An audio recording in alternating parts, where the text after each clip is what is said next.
and also the New Testament. And he said to love God with all your heart, with all your mind, with all your soul, with all your strength.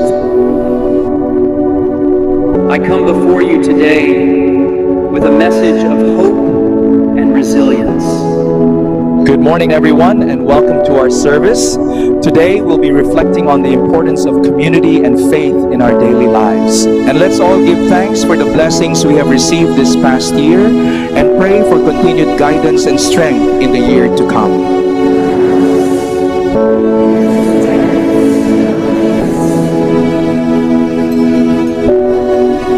Dear brothers and sisters, we gather today in this sacred place to reflect on the teachings of our faith. Ipagbunyi po natin ang ating butihing Panginoon. Palakpakan natin. A reading from the Holy Gospel according to Luke. We will now have the reading of the Gospel according to St. Luke. We should always remember the past and look forward to the future with the Lord by our side. Good morning, everyone, and welcome to our Easter celebration. We're so glad you could join us today. Give thanks with a grateful heart. Give thanks to the Holy One. Give thanks because He's given Jesus Christ, His Son. In the name of the Father, and of the Son, and of the Holy Spirit. Amen. And He will embrace all our weaknesses, our sins, and our shortcomings. May the peace of the Lord be with you always. A passage of sacred scripture to prepare our hearts and minds for worship.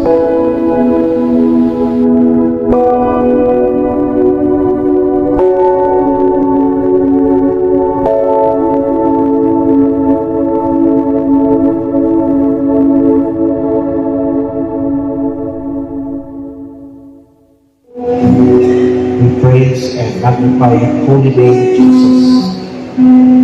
Sa ngalan ng Ama, ng Anak at ng Espiritu Santo. Amen. Banal na Diyos, kapangyarihang Ama, Diyos na may likha ng langit at lupa, ng lahat ng bagay na aming nakikita at di nakikita. Ikaw ang Diyos ni Abraham, Isaac at Jacob. Sa oras na ito, patuloy ka namin pinupuri, niliwalhati, na dakilas na samba sa Espiritu at Totohanan. Lord, manawa na kami po inyong samahan. Iyon natin mapagpapagibalang kamay, abutin ang lahat ng aming pangangailangan. Pagalingin ang mga may karamdaman at sakit sa ngalan ni Kristo Jesus. Ang mga nanginginabigatan inyong kung pagkaan palakasin sa ngalan ni Kristo Jesus. At ang lahat ng kahilingan itataas inyong kung pagkaloob at tugunin sa pangalan ng aming Panginoon. Pagpalain mo po higit sa lahat ang mabuting balitang ating iyahatid upang ito mabigay sa amin ng liwanag sa lahat ng makikinig at makakarinig ito na siyang maging daluyan ng iyong mga tanda, himala, kapabalaghan, kapangyarihan at walang tigil na kaya kapapala. Ito po ang aming samot na langin sa ngalan ng Ama, ng Anak at ng Espiritu Santo. Amen and amen. Papurihan natin ng may palakpak Kwaresma sa ating buhay na Diyos.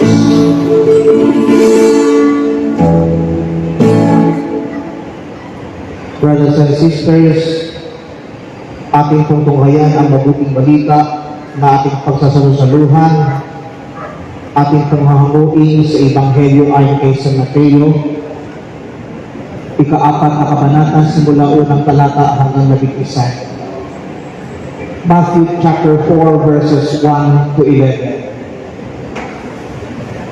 Matthew chapter 4 verses 1 to 11. Then Jesus was led by the Spirit into the desert to be tempted by the devil. After fasting 40 days and 40 nights, he was hungry. The tempter came to him and said, "If you are the Son of God, tell these stones to become bread." Jesus answered, "It is written, man does not live on bread alone, but on every word that comes from the mouth of God." Then the devil took him to the holy city and had him stand on the highest point of the temple. If you are the Son of God, he said, throw yourself down, for it is written, he will command his angels concerning you, and they will lift you up in their hands, so that you will not strike your foot against a stone. Jesus answered him, it is also written, do not put the Lord your God to the test.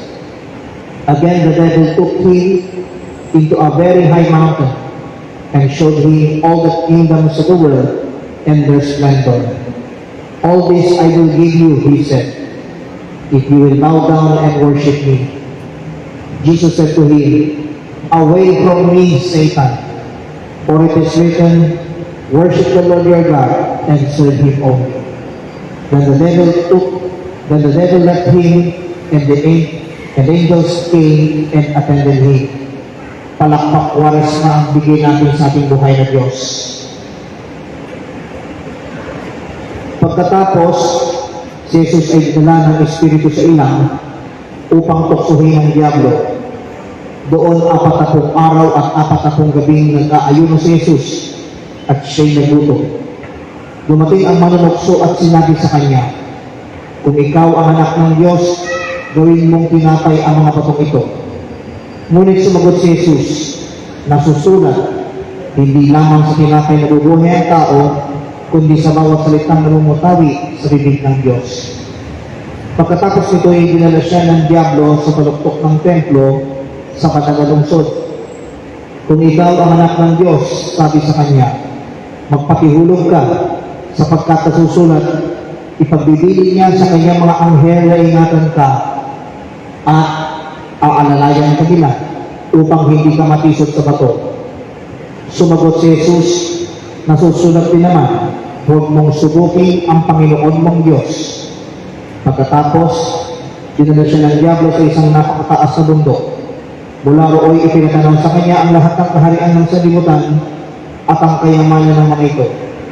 At sinabi ng Diablo, ibibigay ko sa iyo ang lahat ng ito kung magpapapirapa ka at sasamba sa akin. Sumagot si Jesus, lumayas ka, Satanas, sapagkat nasusulat, ang iyong Diyos at Panginoon ang sasambahin mo, siya lamang ang iyong paglilingkuran. At iniwan siya ng Diablo.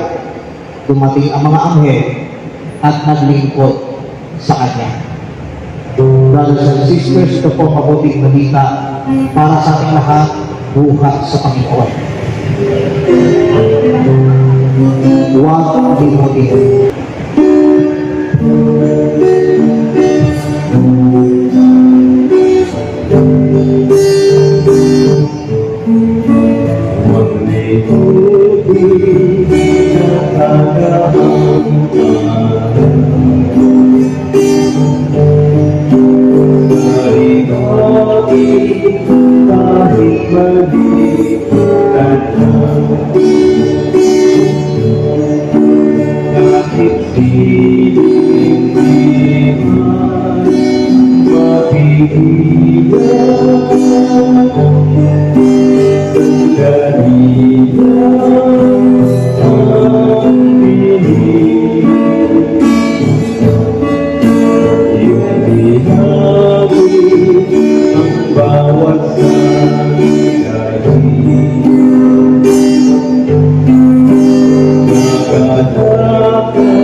at ako sa iyo'y aawit.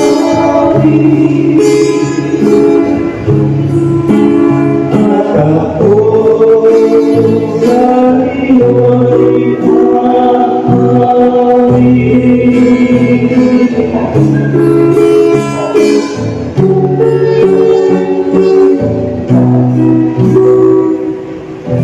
Purihan natin ang Diyos ng palakpak Kwaresma.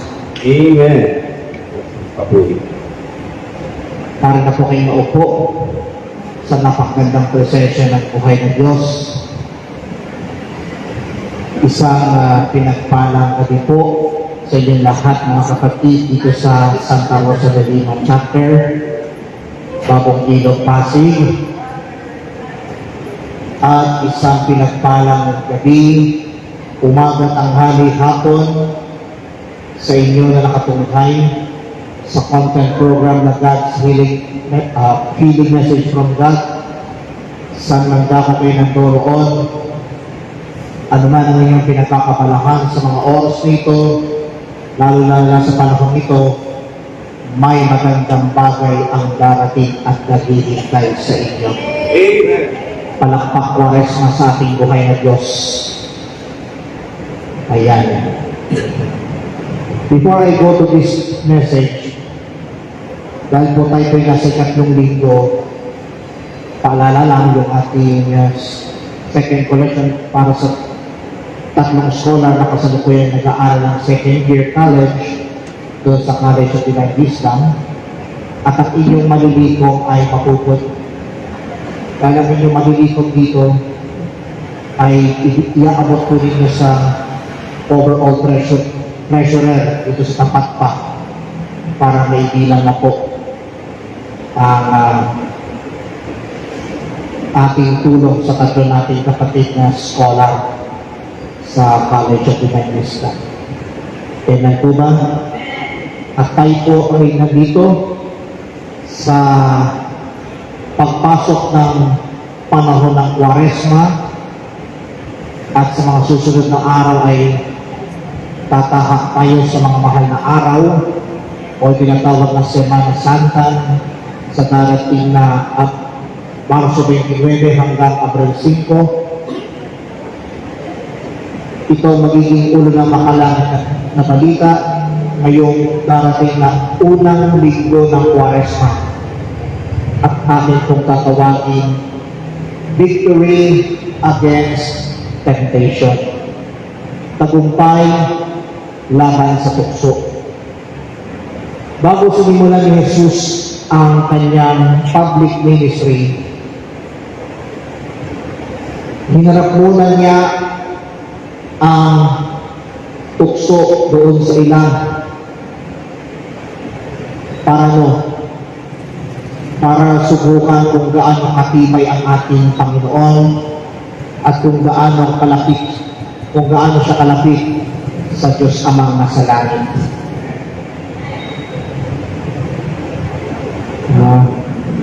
Siya po yung nagtagumpay hindi sa pagpapakita ng kapangyarihan, kundi sa pagsunod at sa salita ng Diyos. Wala na akong kausap. Ipinapaalala sa atin ng Kwaresma, na ang tagumpay sa espiritual, na ang pananagumpay espiritual ay nagsisimula sa disiplinang espiritual. Amen. Tandaan po natin, Lenten season reminds us that spiritual victory begins with spiritual discipline. Magsisimula sa spiritual na disiplina ang spiritual na pananagumpay. Amen po ba? So, ito po ang aking katanungan na nais kong pagnilayang mabuti. Paano tayo magkakaroon ng tagumpay laban sa tukso. How can we have victory against temptation, brothers and sisters? Una sa lahat, higit sa lahat, the first thing that we can have victory against temptation is this: we must depend on God's Word. We must depend on the living Word of God. Umasa tayo sa salita ng Diyos. Sabihin mo sa iyong katabi, friendship, umasa tayo sa salita ng Diyos. Anong sagot ng iyong katabi? Purihin po natin ang buhay na Diyos. According to Matthew chapter 4, verse 4, Jesus answered him, "It is written, man does not live on bread alone, but on every word that comes from the mouth of God." Nasusulat, hindi lamang sa tinapay nabubuhay ang tao, kundi sa bawat salitang namumutawi sa bibig ng Diyos. Ano ibig sabihin ito? Hindi pinansin ng Panginoong Yesus ang pisikal na gutom. Bakit kamo? Patuloy siyang umasa sa salita ng Diyos. Tingnan po ba? Bato-bato sa langit ang tatamaan ng mensay kapahayagan ng Diyos. Huwag sa aking magningiwi at magingit-ngit.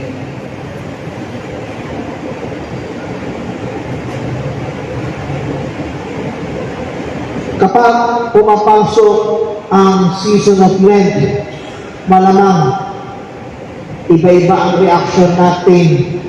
Lalo na pag pumasok ang Holy Week, sasabihin natin, "Nyay, off the air na naman. Nyay, wala akong mapanooran pagdating ng Huwebes hanggang Sabado during Holy Week. Nyay, wala na ako mapapakinggang favorite music.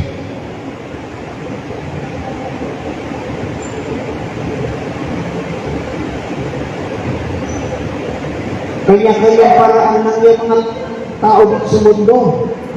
Particular sa mga TV networks at radio networks. May kanya-kanya silang panata. Unlike sa atin sa El Shaddai, mapa-radio, YouTube live streaming, o radio streaming,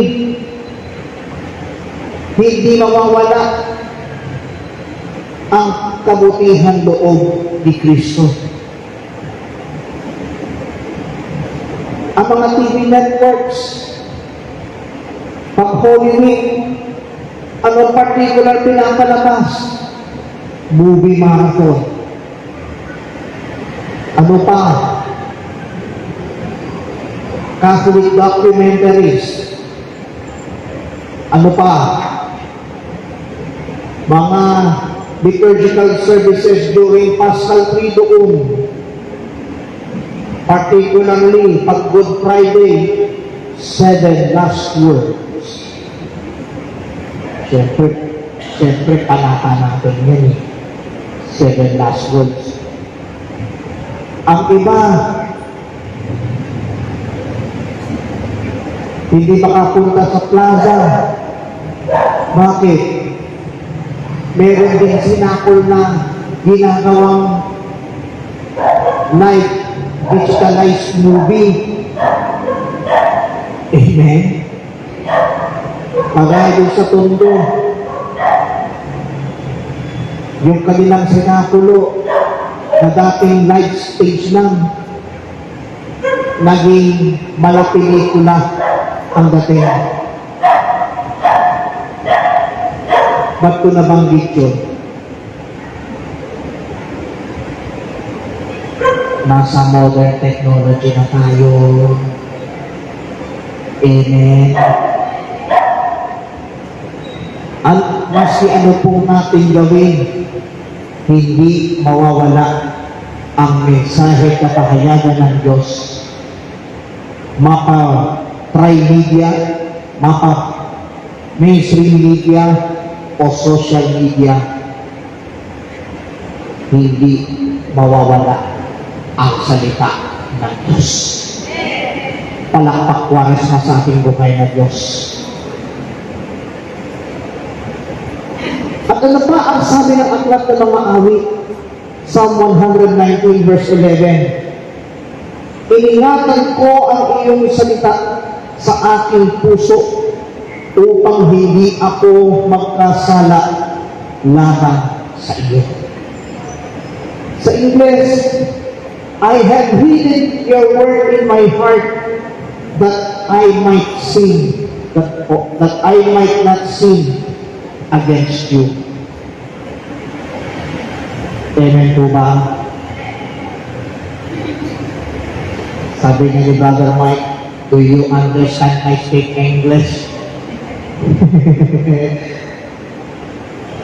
Di ko makakalimutan na tanong ni Brother Mike sa crowd eh. Lalo na pag naghihilig message sa abroad. Mahalaga talaga na ingatan natin sa puso ang salita ng Diyos. Amen po ba?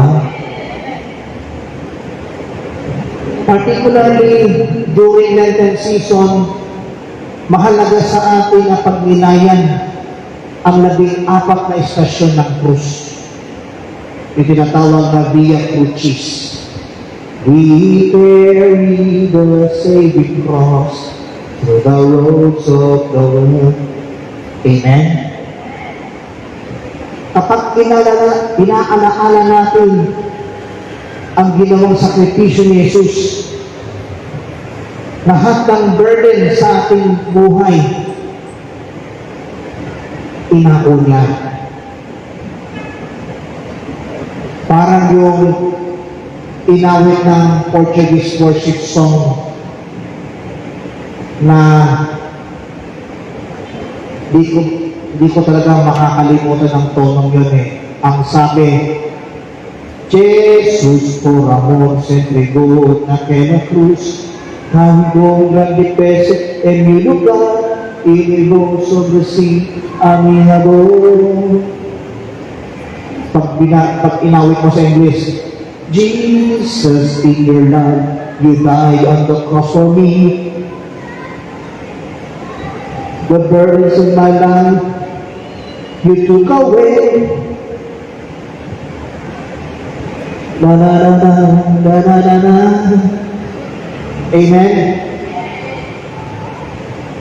Purihin natin ang buhay ng Diyos. Hallelujah. So yun ang dapat nating tandaan. Itong unang bagay upang tayo'y magkaroon ng tagumpay laban sa tukso. Depend on the Word of God. Second thing is trust God and do not test Him. Magtiwala tayo sa Diyos at huwag natin siyang subukin. Amen? Sabihin mo sa iyong katabi, friendship, tandaan mo ito. Huwag mong subukin ang Diyos kundi magtiwala sa Kanya. Anong tugon ng katabi niyo? Palakpak waras na sa Panginoon. According to Matthew chapter 4 verse 7, itong sagot ni Jesus sa manunukso. It is also written, Do not put the Lord your God to the test. Nasusulat din naman, huwag mong subukin ang Panginoon kong Diyos.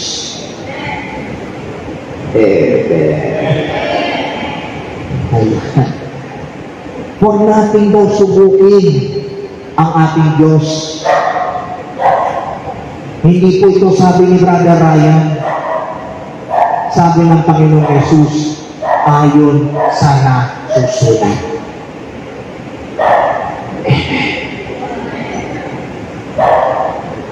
Yan. Magtiwala sa Panginoong Diyos at huwag subukin.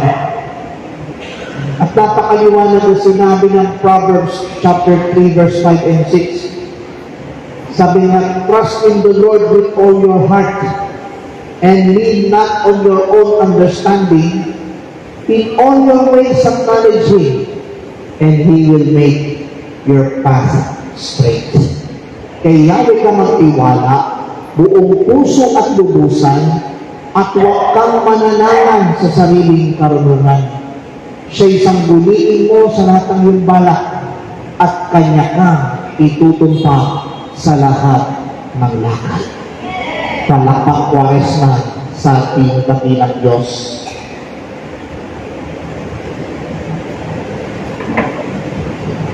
Hindi sinabing magtiwala ka dyan sa mga 5-6 na yan.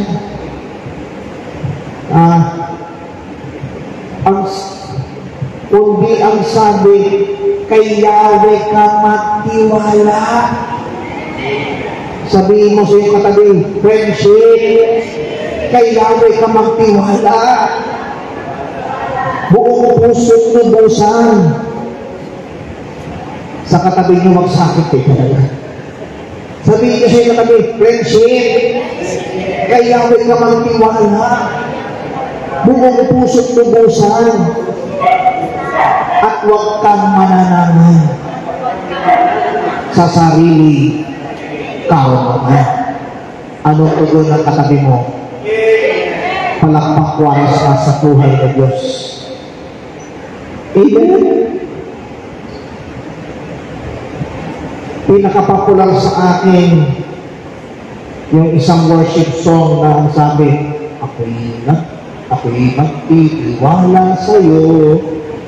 Salita mo ang tanging sandigan ko. Ako'y magtitiwala sa'yo. Salita mo ang tanging sandigan ko. Amen? Amen po ba? Palakpak Kwaresma sa ating buhay na Diyos. Na bakit ko po pinakanta kanina yung kantang huwag limutin. Huwag limutin. Originally inawit ng Hinig Jesuita. Ano? Yung kantang yan ang hindi ko makakalimutan eh. Yan ang hindi mawawala sa aking isip at puso. Tuwing pagdinilay-nilayan yung kantang yun.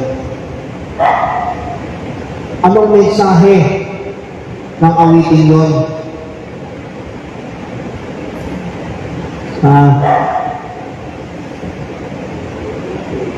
Huwag limutin, huwag natin limutin yung mga nakaraang araw. Amen? At sa Kanya tayo aawi ng pagsamba at pagpupuri ng buong pagtitiwala at buong karangalan sa Kanyang banal at makapangyarihang pangalan. Amen? Sabihin ng mga nanonood sa television, sa YouTube at sa Facebook, bakit wala na matunog na palakpak? Eh, siyempre, panahon ng Kwaresma eh. Kailangan namin sundin yung paalala ng ating banal na simbahan. Refrain clapping. during Lenten season and during Holy Week. Amen. Kaya magtiwala lang tayo sa ating Panginoon. Kaya kapatid, ano man ang mithiin mo,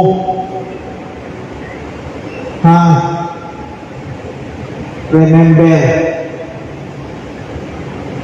kung magtitiwala ka kay Lord ng buong puso't lubusan, lahat ng minimithi mo darating sa buhay mo. Palakpak wares na kay Yahweh El Shaddai. Amen. Now, dito tayo sa ikatlong bagay. Ito, talaga magugustuhan ng lahat.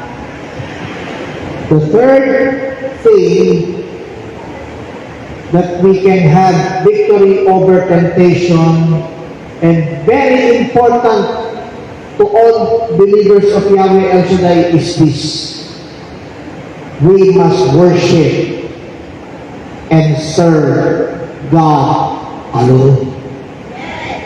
Sabihin mo sa iyong katabi, friendship, wala kang dapat sambahin at paglingkuran kundi ang Diyos lamang. Anong tugon ng katabi nyo? Anong tugon ng katabi nyo? Palakpak wares na kay Yahweh El Shaddai.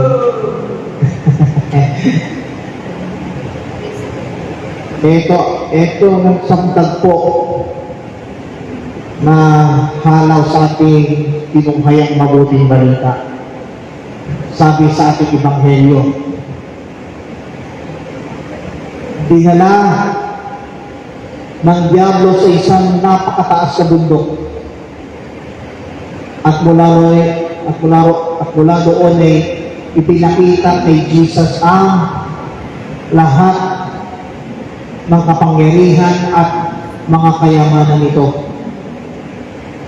Ang sabi pa nga ng diablo, ibibigay ko sa iyo ang lahat kung magpapatirapa ka at sasamba sa akin. Alam nyo, anong ginawa ni Jesus?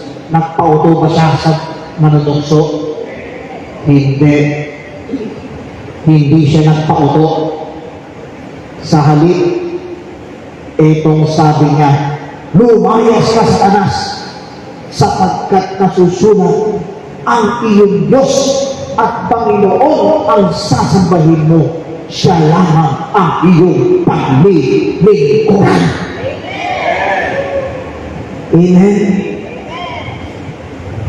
That's a very important for us, is to worship and serve God only. Sabi ng iba, oh my. Worship and serve God alone. Amen. Ika nga ng inawit ni Steve Green, God and God alone. Amen. God and God alone. Siya lang ang dapat sambahin at paglingkuran. Wala na iba. Wala na iba. Ano po ang sabi ng sulat ni Apostol Santiago? James chapter 4 verse 7. Submit yourselves then to God. Resist the devil, and he will flee from you. Pasakot tayo sa Diyos. Labanan ng diablo at kanya tayo lalayuan. Whether you like it or not, pasakot tayo sa ating buhay na Diyos. Ating labanan ang espiritu ng panlilinlang at kanya tayo pinagpili sa amin.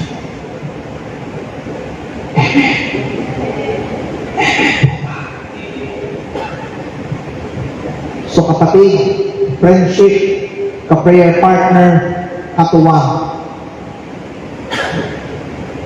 Anumang klaseng bagay na hindi nararapat at hindi na mahalaga sa atin, forget ang mga bagay na hindi dapat. Bakos, patuloy tayo na tumayo at sambahin at paglingkuran si Yahweh El Shaddai. Amen? Amen po ba? Sabi ko nga kahapon doon sa aking outreach sa Manggahan, pag sa loob ng simbahan, bawal talaga palakpak. Pero pag ang gawain ay outside the parish or either sa bahay, malaya ko na pa.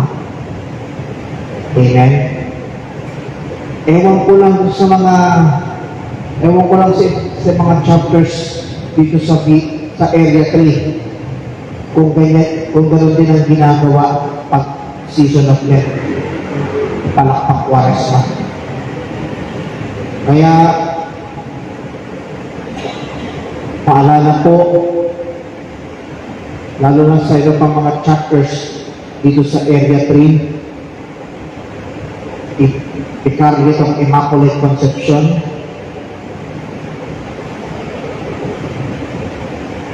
as we observe season of Lent,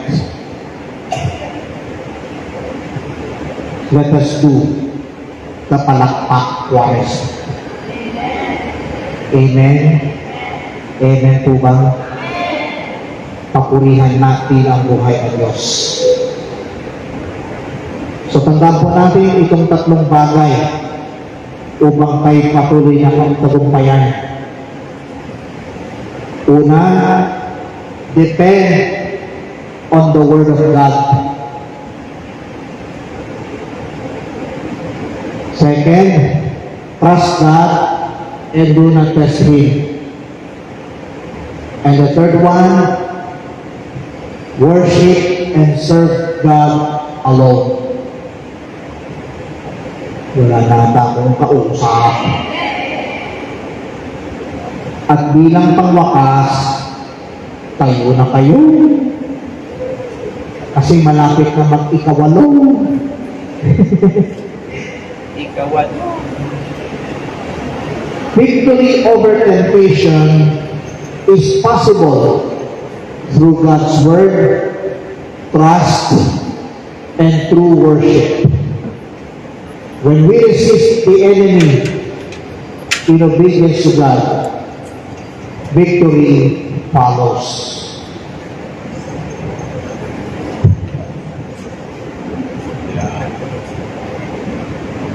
As the gospel reading test said, and the devil left him.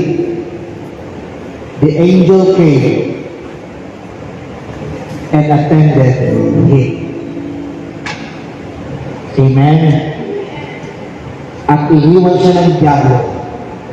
Dumating ang mga anghel at naglingkod sa kanya. Amen? Amen po ba? Amen. Taas ang iyong kamay upang tayo magkaroon ng tagumpay laban sa tukso. Let us declare, you have won the victor's crown.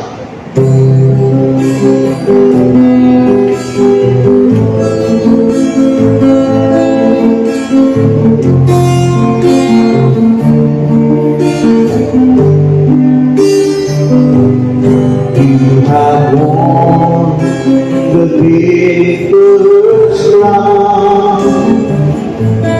You have triumphed over sin and death.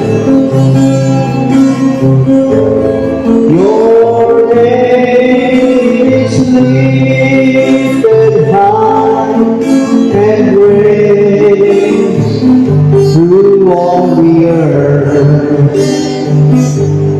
Every demon, spirit in hell trembles when your mighty name is heard. And we, your church, endorse the victory in the world. All the glory of your name, the splendor of your name, none can compare with the power of your name. You are Jesus, you are Lord, you are God. Everybody sing this song. You have won the victor's crown. You have won the victor's crown. You have triumphed over sin and death. Your name is lifted high and praised through all the earth. Every demon, spirit in hell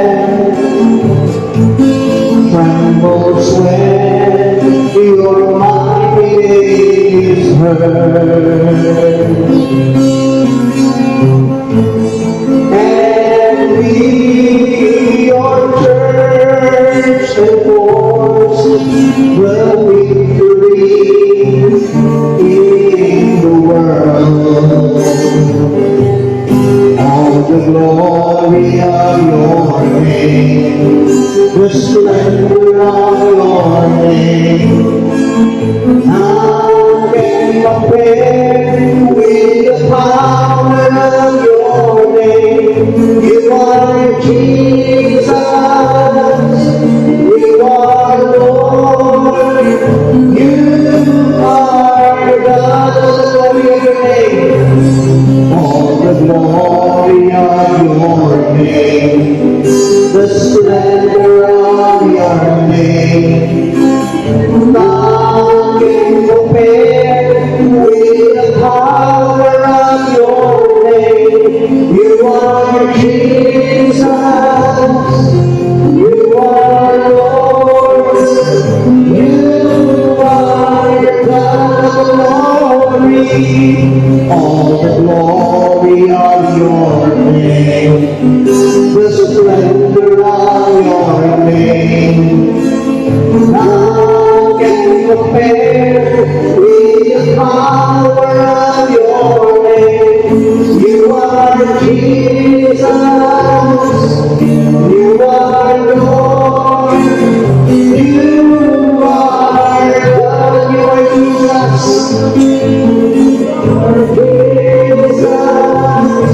You are Lord, you are Lord, you are Jesus, you are Jesus, you are Lord, you are God. Brothers and sisters, that's the victory Jesus had against the temptation of devil in the desert. And that's the reason why this message I have shared is for the benefit of everyone, particularly in this very important season, the season of Lent and Holy Week. To remember the 40-day journey on what Jesus had experienced through his passion, death, and resurrection. Alalahanin po natin na tayong lahat ay sama-sama natin pagninilayan ang lahat ng pinagdaanan ni Kristo. It is a 14-day journey to remember since Ash Wednesday. We remember that we came from the dust, and to dust we shall return. Tayo po'y manalangin. Diyos Amang makapangyarihan, maraming salamat po sa iyong mensahe na pahayagan patungkol sa victory against temptation. Patuloy na maging aral ang mensahe nito at may bahagi sa iba ang kanilang narinig na mensahe na galing sa iyo. Kaya naman, Panginoon, sa aming pagdilay sa panahon ng Kwaresma, patuloy mo kaming gabayan sa manat ingatan sa 40 araw na paglalakbay sa iyong mga pinagdaanan upang at aming daigdig ay iyong tinubos sa pamagitan ng kaligtasang alok mo. Pagpalain mo po, Panginoon, ang parish priest ng Santa Rosa de Lima dito sa Bagong Ilog. Pagpalain mo rin po ang mga nagtaguyod ng iyong gawain dito sa lugar na ito. Simula coordinator hanggang sa pinakamababang lingkod. Kasama ang mga awit manunugtog at ang mga nagsusuporta sa iyong pananagawa. Sila pong lahat ay inyong pagpalain. Sundan mo po ng iyong mga tanda, himala, kababalaghan, kapangyarihan at walang tigil na biyaya at pagpapala tuwi-tuwi na sa ngalan mo, Jesus. All together say Amen. Amen. Taas ang inyong mga dadalahan at tayo po ay manalangin ng buong puso sa ating buhay na Diyos. Kasama nating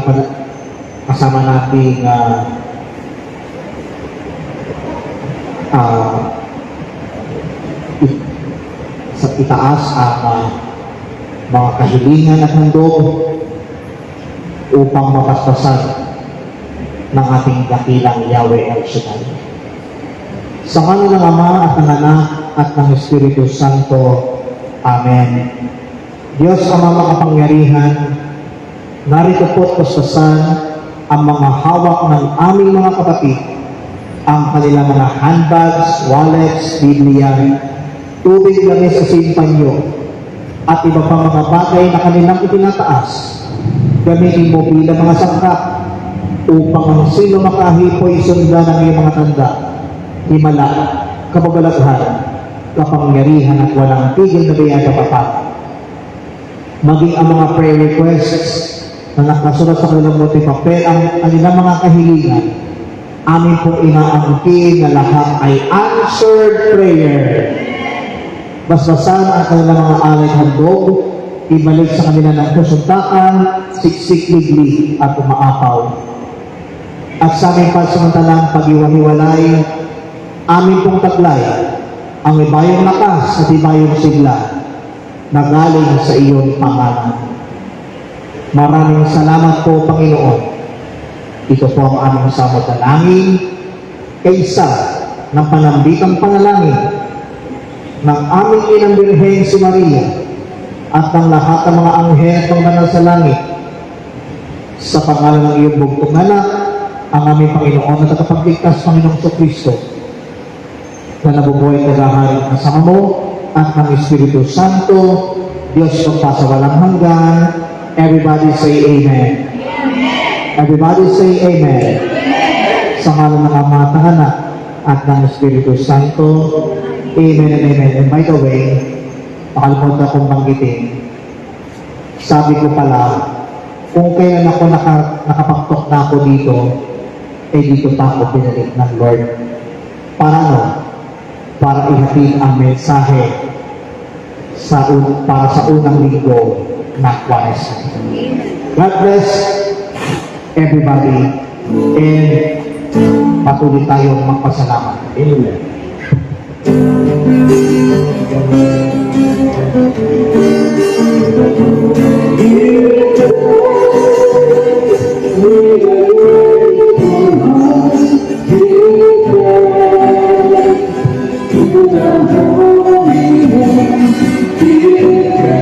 And also the New Testament.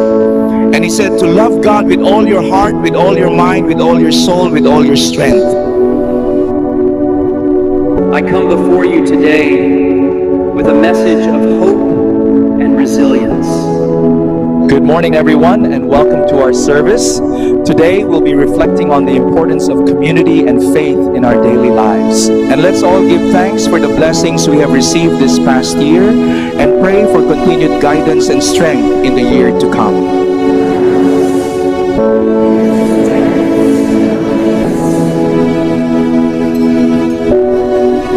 Dear brothers and sisters, we gather today in this sacred place to reflect on the teachings of our faith. Ipagbunyi po natin ang ating butihing Panginoon. Palakpakan natin. A reading from the Holy Gospel according to Luke. We will now have the reading of the Gospel according to St. Luke. We should always remember the past and look forward to the future with the Lord by our side. Good morning, everyone, and welcome to our Easter celebration. We're so glad you could join us today. Give thanks with a grateful heart. Give thanks to the Holy One. Give thanks because He's given Jesus Christ, His Son. In the name of the Father, and of the Son, and of the Holy Spirit. Amen. And He will embrace all our weaknesses, our sins, and our shortcomings. May the peace of the Lord be with you always. A passage of sacred scripture to prepare our hearts and minds for worship.